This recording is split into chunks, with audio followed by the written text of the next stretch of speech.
Chief advisors to Margaret Thatcher, Lord Monckton, was one of the science advisors hired to investigate man-made global warming. And, of course, they found that plants exhale carbon dioxide, that it's one of the 4 building blocks of life on the planet, and that higher levels of carbon dioxide follow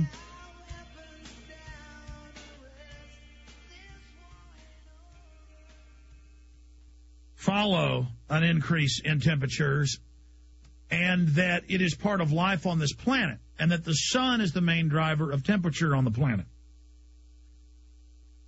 And he and many others are speaking out, but when you read the Copenhagen Treaty, and I've scanned over it, it states openly global governance, and you can watch the G20, you can watch Gordon Brown, you can watch Tony Blair, you can watch people in the cabinet like Hillary Clinton and Barack Obama saying this is a new world order, this is global governance, hundreds of financial publications saying we're going to pay our carbon taxes to a new private bank of the world, to a new private bank.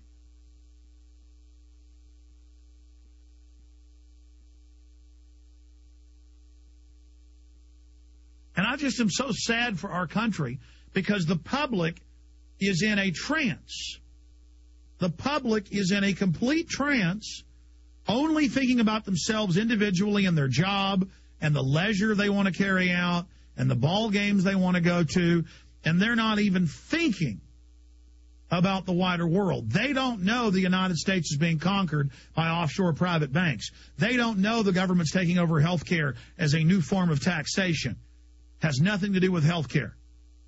They don't know any of this. They don't know the global carbon tax is meant to shut down industry that isn't controlled by the globalist. Thatcher advisor, Copenhagen goal is one world government. And here is the British Lord speaking to the University of Minnesota, to a packed house, breaking it down for everyone. Here it is. And what are we doing instead? At Copenhagen, this December, weeks away, a treaty will be signed. Your president will sign it. Most of the third world countries will sign it because they think they're going to get money out of it. Most of the left-wing regimes around the world, like the European Union, will rubber stamp it. Virtually nobody won't sign it. I have read that treaty, and what it says is this, that a world government is going to be created. The word government actually appears as the first of 3 purposes of the new entity. The second purpose is the transfer of wealth from the countries of the West to third world countries in satisfaction of what is called coyly a climate debt. Because we've been burning CO2 and they haven't, and we've been screwing up the climate. We haven't been screwing up the climate, but that's the line. And the third purpose of this new entity, this government, is enforcement.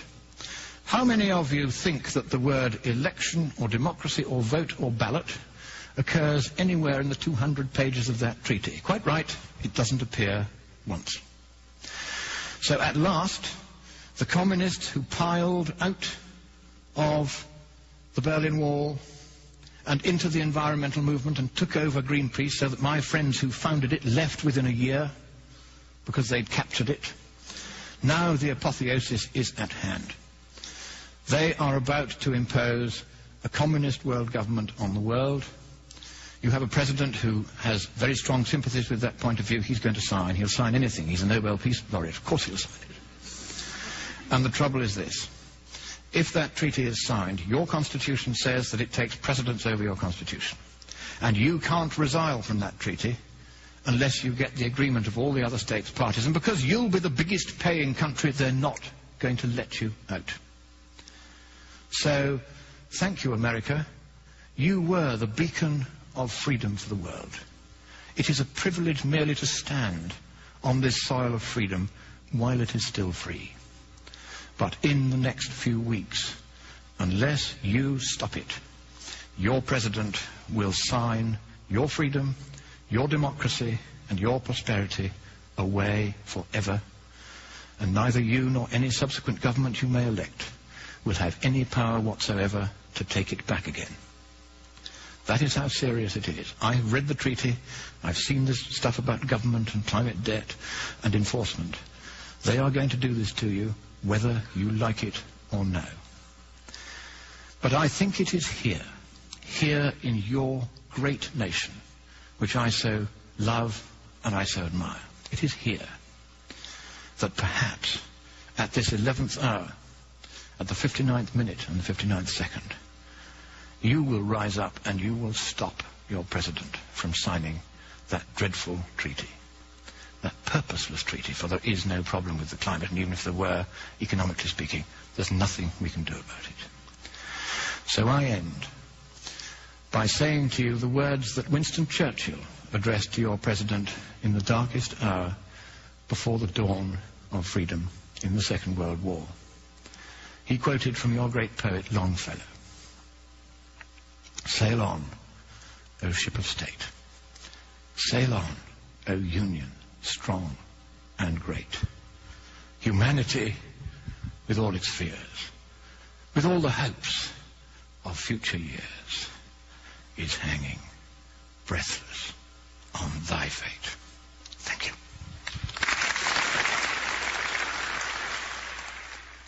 All right, that's Lord Christopher Monckton, now one of the most high-powered members of the House of Lords. Now, notice he says it's communist. No, the biggest banks, the biggest oil companies are behind the global taxing system because it's going to be a private tax paid to them, and they're going to regulate it and control it. In fact, here's a London Guardian article today. The world's future is being decided this weekend. We must agree to halt deforestation and curtail air travel now if the Copenhagen summit is to succeed. Lord Nicholas Stern. Now, what Nicholas Stern doesn't tell you in his London Guardian article is he owns, with Al Gore and 3 other men, and here's the Financial Times of London, Stern launches carbon rating agency. Stern launches carbon credit rating agency. There it is. There it is. So, in every case, you've got these big international banking heads and these British lords and royalty and Rothschilds and Rockefellers every time. And they're pumping the media and got the NFL promoting it and got all the different corporations and shows, and everybody's behind it. And I walked through the airport, and every other billboard, literally, was, we got smart buildings. We track your carbon footprint. We're going to help you. Folks, they're going to tax you. This is the private banks that have run the banking collapse by design in their own documents, now creating their new taxing mechanism. I'm going to finish up with some of this and then get into the flu. This is Der Spiegel. Chancellor and ministers are to receive special vaccine, not the one the general public slaves get. If it's good for the goose, it's got to be good for the gander. Those shots they take on TV,